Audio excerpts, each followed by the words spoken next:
fellow true crime enthusiasts. Welcome to the channel. If you are new, my name is Jay, and I love covering true crime cases, solved, unsolved, new, and old alike. If you aren't subscribed already, please do me a favor and hit that subscribe button below. Give the video and/or podcast a like or leave a comment or review. Every interaction helps the channel grow, and I so very much appreciate those who take a moment to interact. Today's case is going to be a different one for this channel. I typically cover very brutal and violent cases that either end in murder or in the disappearance of a person, but lately, continuously talking about such dark and depressing cases, it's taking a little toll on me. This is stating the obvious, but I'm human, and any other true crime YouTuber or podcaster will tell you that after a while of talking about such horrific tragedies, you start to feel negative as well. So today I am not covering a murder or a missing person.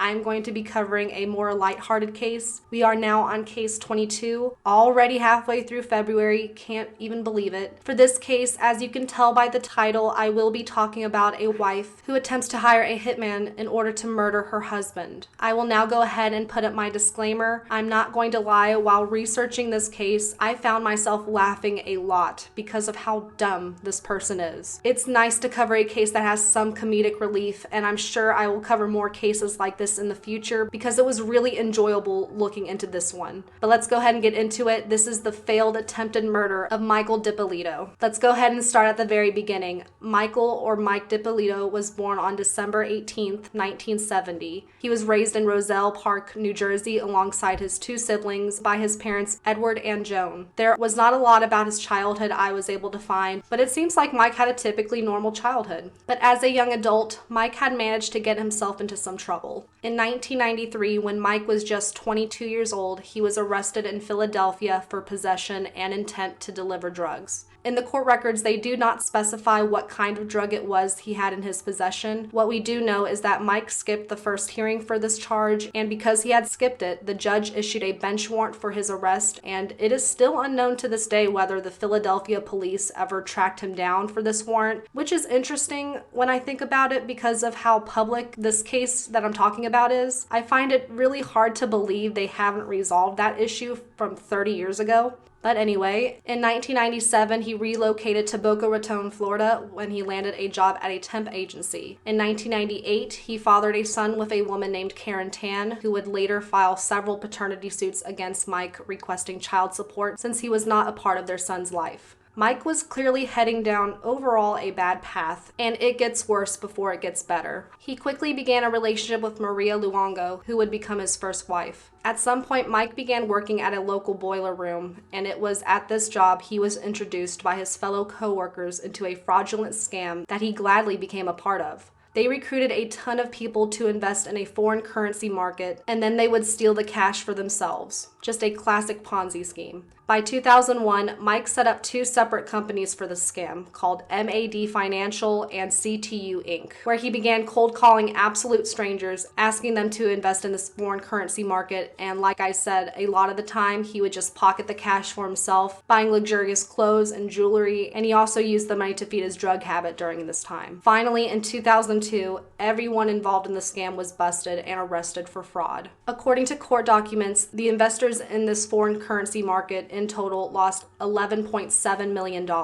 Mike had been arrested in March of 2002 for this, and he pled guilty to the charges of organized fraud, grand theft, and unlicensed telemarketing. He was sentenced to 2 years in prison, but he ended up only serving 7 months of this sentence since he already spent the remainder 17 months in jail awaiting for his trial. He was also forced to make monthly restitution payments to the victims he scammed, totaling up to $191,000. He was also put on probation for 30 years. He is actually still on probation as of right now and will remain on this probation until the year 2032. Despite Mike facing all of these charges and being sent to prison, his wife Maria stayed by his side throughout it all. Then, in October of 2008, Mike would meet his future second wife, a 26-year-old woman named Dalia Mohammed, later changed to Dippolito. Dalia lived a completely different life than Mike. She was born on October 18th, 1982 in New York City. The family moved to Boynton Beach, Florida when she was still very young. Her parents worked very hard to support their family of 5 as the children grew up. But when she turned 18, her mother filed for divorce from her father, claiming he was cheating on her. Her father moved to Maine with his new girlfriend, while the rest of the family remained in Boynton Beach. By November of the year 2000, Dalia was attending college classes and working various part-time jobs to pay for her classes. She was very uncertain of what career path she wanted to take. She switched around which degree she wanted to pursue a few times. Eventually, she decided to pursue getting a real estate license. Still needing money to pay for her classes, she began working as an escort, and it was during her work as an escort is how she met Mike Dippolito in late 2008.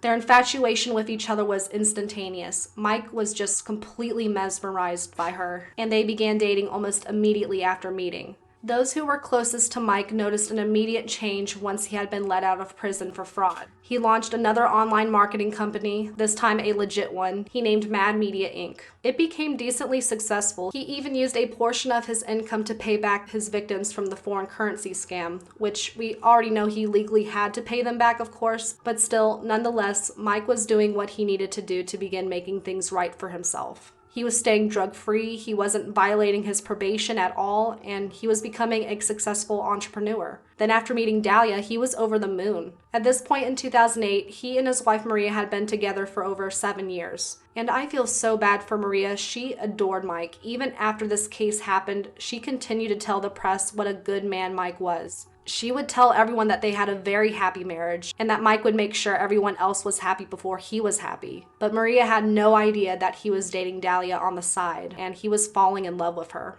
And then one day, Mike came home back to Maria and told her that he was moving out and that he was getting a divorce. It wasn't until later that Maria had found out about his new relationship with Dalia. The divorce between Mike and Maria was finalized in late January 2009. Mike and Dalia wasted absolutely no time and got married on February 2nd, 2009, just 5 days after Mike's divorce with Maria was finalized. To say that this relationship was fast is an understatement. They met in October and they were married in February. That in itself is crazy to me.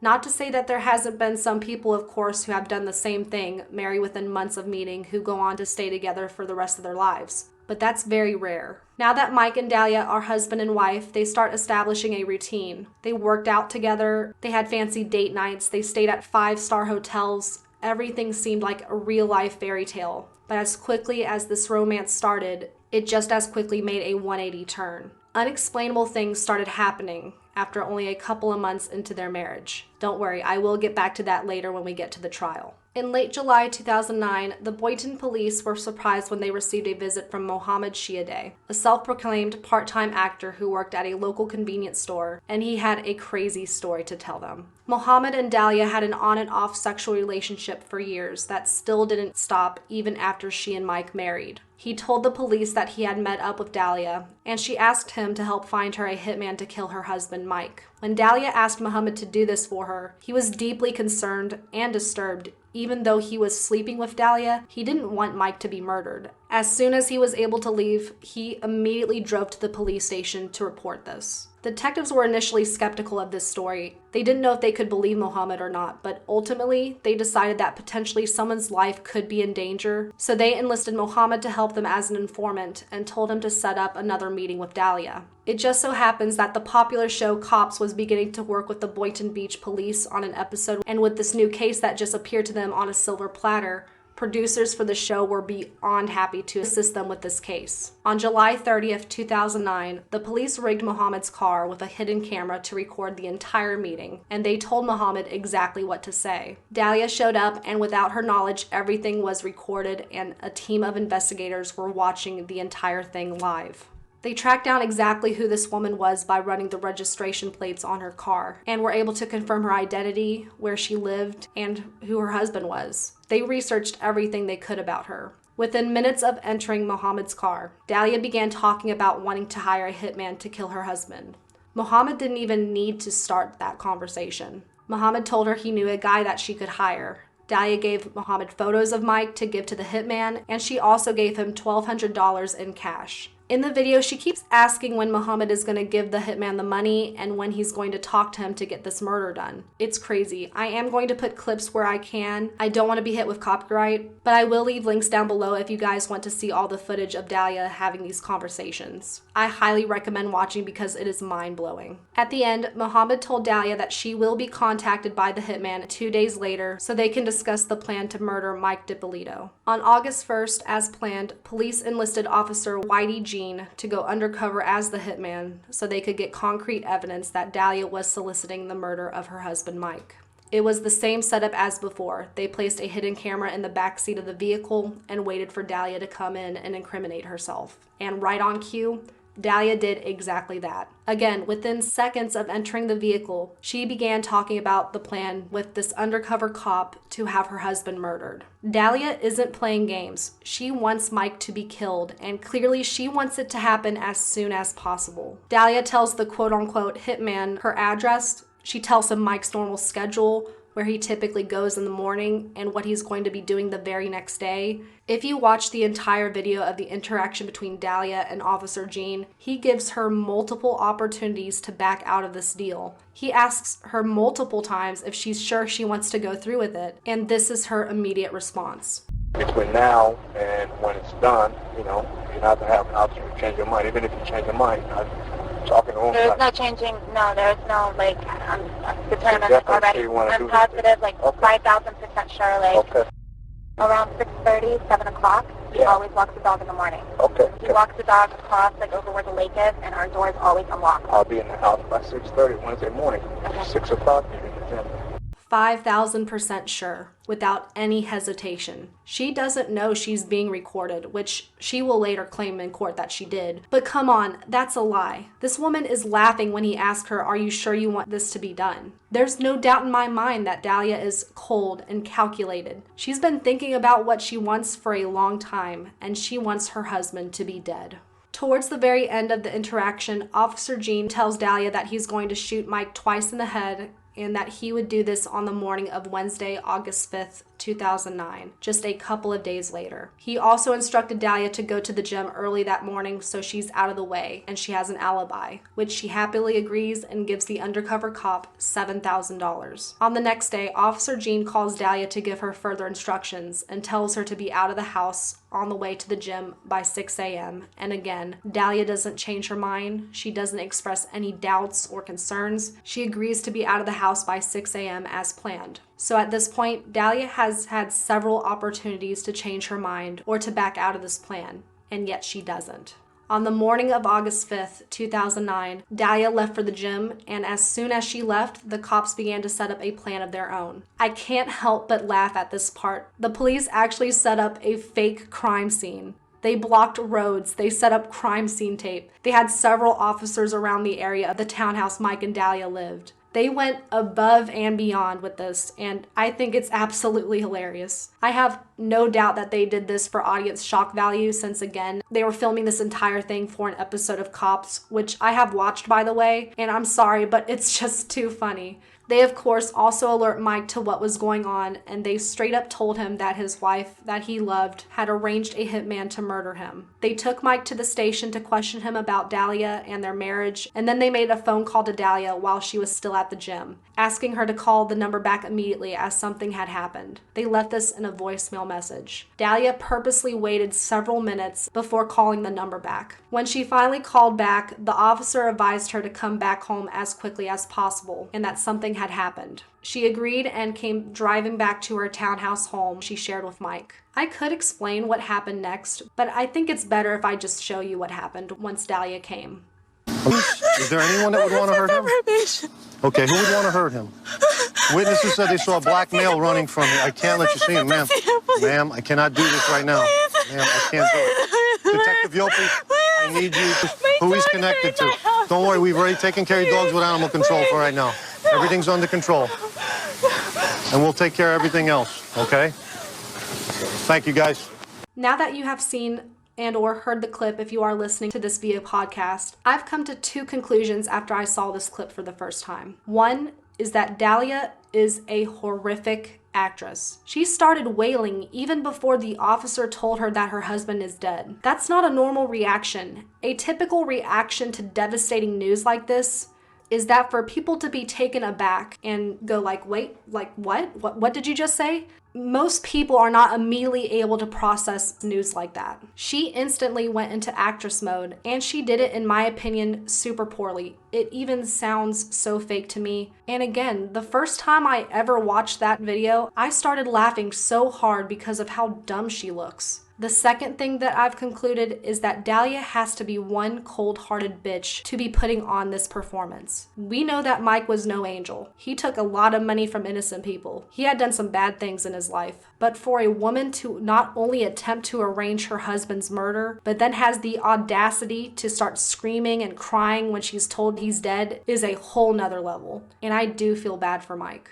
As Dalia continues to sob, she is led by a couple of officers into a car and is taken into police custody. They tell her, of course, that they are taking her to the station to question her about Mike and to help identify a suspect. Sergeant Paul Sheridan questioned Dalia. At first, he questioned her as if her husband Mike had been murdered. He asked her if Mike had any enemies, if she knew of anyone who would want to hurt Mike. She told him that she didn't know names, but she also told him about Mike's previous criminal history and how it was possible that he did have enemies. I'm going to link the full interrogation down below as well if any of you want to watch it. It is very interesting watching her be questioned when you're fully aware of what she had done. If you do watch it, notice how Dalia is no longer wailing and crying and is calmly answering Sheridan's questions. It's all just so silly. Like I said, she is a terrible actress. After several minutes of questions, Dalia of course doesn't provide the truth at all. So at one point Sheridan leaves the room for a couple of minutes and he comes back in, sits down, and tells Dalia that the game is over and that now he's going to get down to serious business. He opens the door and the undercover cop Whitey Jean comes in and he's handcuffed. He's still in character as the hitman. Then Sheridan asks Dalia if she knows this man. She immediately denies knowing him, and then he asks Officer Jean if he knows Dalia. And still in character, he says no, and Officer Jean is escorted back out. And as soon as the door closes, Sheridan turns to Dalia and he tells her that she is going to jail today for solicitation of murder, that she is under arrest, and points out that the man that just walked out was an undercover cop and that they had filmed everything.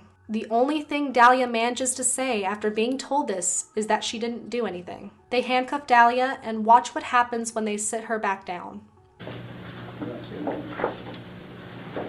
Oh my God! Hey, come here, please. Come here. Okay. Thank you. We'll take her back to booking, please.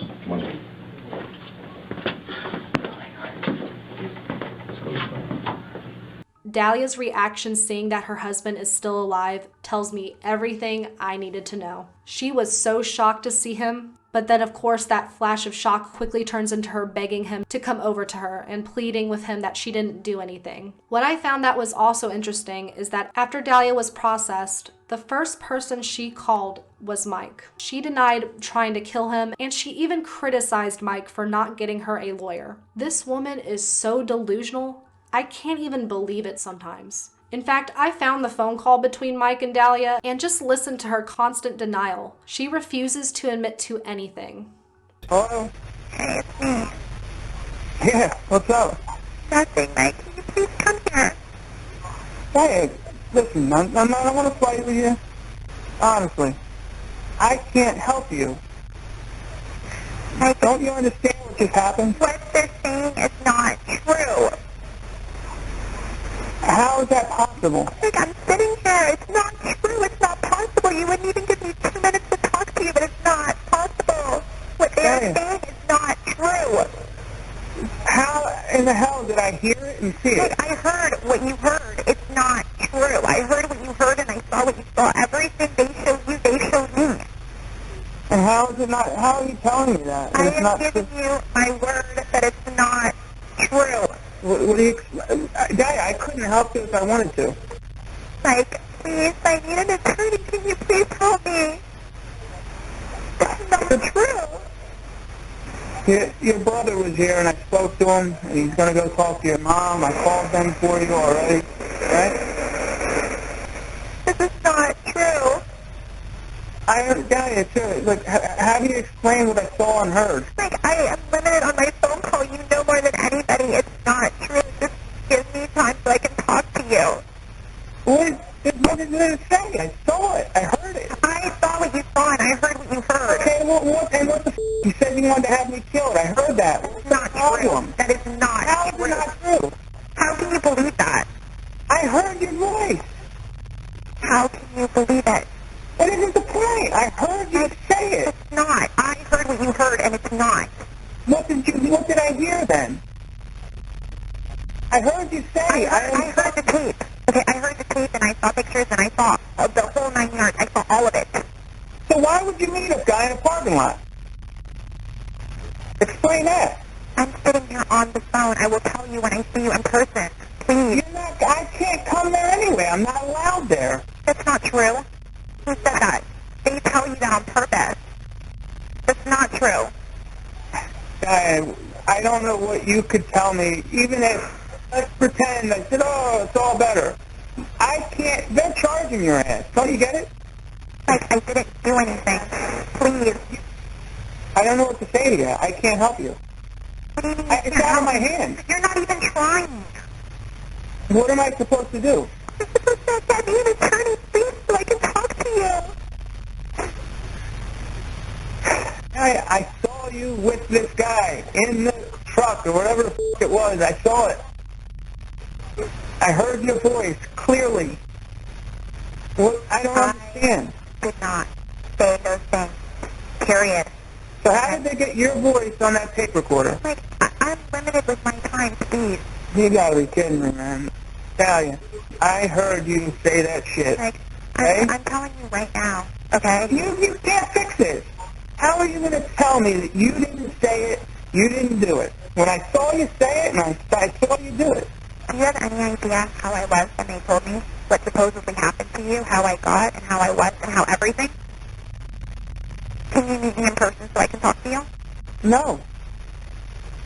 Why? Why the f*** should I? Because you know me. I never, ever, ever, ever, ever in my wildest dreams ever want that for you, ever. Well, you said it, Dalia. You hired a guy. No, I did not say anything. Period. I didn't say anything. I don't know how you're going to actually have the nerve to sit here and lie to me now. I can't help you even if I wanted to. Do you get it? Why don't you want to? It's out of my f***ing hands. You're not even trying. It's different if you're trying. You're not even trying. What could I possibly do for you? I don't get it. What could I do? You're not even trying. Trying what? I'm sitting here like a dumbass. Please. Okay, they're getting ready to, like, take me again. Dalia, I'm going to give you some advice, and you need to listen. You're going to be lying around in there for a little while, a couple days. You need to just try and relax and just go with it. And keep to yourself and don't say a lot. Like, I love you. Don't do this to me. I'm sitting here. Everybody treated me awful. Sure, I didn't do anything to you. You know me. Everyone did things awful to me. I can't help you. There's nothing I can do to help you. Know what I'll do? You know what I'll do for you? Seriously? What? You sign my house back over to me. I'll help you, Mom, immensely. Give me my house back. That's it. That's it, what? I'll have the papers sent over to you somehow. You'll sign them over to me, and then I will help your mother. Okay? I'm not signing anything. I know you wouldn't sign anything. I knew that wasn't going to happen, so I can't help you. Okay? That's what you're thinking about. I'm sitting here rotting and you're thinking about Now you tried having me killed. I just offered to help you, and again, you had the balls to say no to me. You just basically said f*** you to me, which is hilarious considering your situation and considering what the f*** just happened today. All right? I'm getting fingerprinted now. That phone call is absolutely unbelievable. I think Dalia truly believed that she was going to somehow get away with this crime. I lost count how many times Dalia gaslighted Mike during that phone call. She tried so hard to manipulate him, saying how he knows her and that she would never do anything like that to him. How Mike was able to not hang up on her or completely lose his shit during that phone call is beyond me, because I would have lost it. So now let's talk about Dalia's trials. Yes, trials with an S. She went through 3 trials in total for this, which that in itself is ridiculous in my opinion. But a lot comes to light during the trials, and we learn a lot about Dalia and her true intentions. On March 12, 2009, Mike's probation officer knocked on his door in the early morning. He informed Mike that they had received multiple calls from an anonymous source saying that he was selling steroids and ecstasy from inside his house. The PO had a warrant to search the house, but found no evidence of any drugs. I'll give you guys one guess to who the anonymous caller was. If you said Dalia, you're right on the money. And this wasn't the only time that she did this. So within a month of marriage to Mike, Dalia clearly wanted him gone. At first it seems like she just wanted to send him back to prison, then it escalates to her wanting him dead. The very next weekend after his house was searched, Dalia suggested that they go on a romantic weekend getaway in Palm Beach. They stayed at this luxury hotel for the weekend, and on Sunday morning, police were waiting for them in the parking lot, stating that once again, an anonymous caller, Dalia, had called in and reported that Mike was selling drugs from his car. They searched the inside of his car and again found nothing. Another couple of weeks go by, and it is reported that Mike and Dalia went out to dinner, and when they finished, police were again waiting in the parking lot for Mike after receiving yet another anonymous phone call. But this time, they did find a small bag of cocaine in a cigarette pack in the car. Mike broke down in tears and immediately claimed that he had been set up and that this small bag of cocaine was not his, and he had no clue where it came from, who it belonged to. He had no knowledge of this small bag of cocaine whatsoever. Astonishingly, the officers believed he was being sincere and they did not arrest Mike. During this officer's testimony, when asked why he did not arrest Mike when the cocaine was found, the officer replied with a couple of reasons. First, he believed Mike's shock and sincerity when he said the drugs weren't his. He also said it was an unusual hiding place to keep a bag of cocaine in a cigarette pack. And the last reason was because he was actually suspicious of Dalia, because while Mike was having a nervous breakdown crying once the drugs were found, she appeared emotionless. Once the police left, Mike stated while driving himself and Dalia back home, he realized that Dalia was the only one who knew where they were going for dinner that night, and was also the only other person who had access to the car. This was the first time Mike became suspicious of his wife. Realizing that Mike was becoming suspicious of her, she decided to tell Mike that she was pregnant in order to divert him and make him think about something else, and it worked. Then it was revealed during the first trial that one day, Dalia had given Mike a cup of coffee, and Mike fell so ill he just stayed in bed for days. Now that part is alleged by Mike himself. There's no proof, but it's widely believed that Dalia had poisoned Mike with this coffee, and of course, Mike himself believes this to be true as well. Mike became pretty paranoid about the anonymous calls police kept receiving. He knew someone was trying to at least get him sent back to prison. So out of fear of losing his assets if he were to be arrested, he actually signed over the title of the townhouse they lived at to Dalia, and she was named the sole owner of the townhouse. The prosecution argued that Dalia was motivated by greed. She wanted that townhouse all to herself, and she wanted access to all of Mike's money. And after thinking about it for several weeks, Dalia decided the best way to accomplish this was to have her husband killed. The defense, however, claimed that Mike and Dalia had conspired this plan together, since Mike was a fan of reality TV and allegedly wanted to become famous. Dalia took the stand and claimed that Mike and her lover Mohammed had planned all of this so Mike can be on TV. She said that she knew that she was being filmed in the cars and that Officer Jean was an undercover cop posing as a hitman. Like I said, Dalia is so delusional, it's shocking. Obviously, both Mike and Mohammed denied any of this. I'm going to insert a clip here of Mike's impact statement during the trial. In this clip, Mike tells the court how the situation affected him and his thoughts about Dalia. Where do I begin? Let me just start off by saying, when I married my wife, I was very much in love with her. And I thought we were doing things that normal married people do. And I was a very good husband. And I provided everything we needed. And, that being said, lo and behold, that wasn't the case. I don't know who these people are talking about, but it's not that girl. And I feel bad. I don't even want to be here. Since this started, I've always put my hand out. Give me my house, let's be done with it. I'll beg the judge to even do whatever. I don't personally gain anything from this. The difference between me and I guess what's going on here, I went to prison. You know how I got there? I said I did it. Yeah, I did it. Let's get this over with and handle it. That hasn't happened here. I mean, this girl doesn't feel sorry for anything. She still doesn't think she did anything.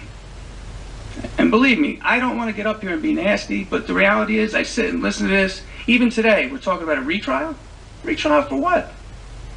I mean, what is it we're doing? Who didn't understand what happened here? They still don't want to admit anything happened. Nothing bad happened. It's all good. Let's just all go home and it's fine. I'm not okay. You know, my father died. I was supposed to have been able to travel to see him. I didn't get to see my dad. You know, my dad's dead. And, you know, that was part of my plan. Get off probation, go see my family, spend time with my father. If she would have owned it like a normal person and would have owned up to something, I would respect that. But instead, when I get to court, I hear that I want a reality television show. As soon as we walk out here, you know they're filing for an appeal. You know why? Because they think everybody in this room is stupid. That's why. Because we're all stupid, and they're smarter than us.